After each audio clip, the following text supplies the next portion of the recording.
అందరికీ నమస్కారం.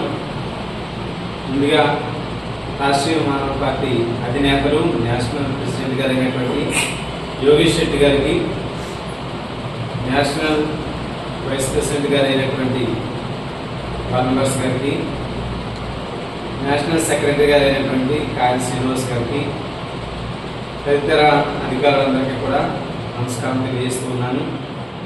నేను రాష్ట్రీయ మానవ పార్టీలో స్టేట్ ప్రెసిడెంట్గా వర్క్ చేస్తూ ఉన్నాను. ఈ పార్టీని బలోపేతం చేయడానికి రాబోయేటువంటి ఎన్నికల్లో మంచి బలమైనటువంటి పార్టీగా నేషనల్ లెవెల్లో నిలబెట్టడానికి మేము అందరం కృషి చేస్తాం. దాని నిమిత్తం ఏపీ స్టేట్కి సంబంధించినటువంటి బాడీ అంతా కూడా మరి అధికారులందరూ కూడా సమావేశమై ఈరోజు మీటింగ్ పెట్టుకోవడం జరిగింది. ఈ మీటింగ్లో పార్టీని ఏ విధంగా ముందుకు తీసుకెళ్లాలనే విషయంలో దిశానిర్దేశం అనేది చేయడం జరిగింది. దాని ప్రకారంగా మేము ముందుకు కొనసాగుతామని రాష్ట్రీయ మానవ పార్టీ నేషనల్ ప్రెసిడెంట్ గారికి విన్నవించుకుంటున్నాం. నమస్కారం.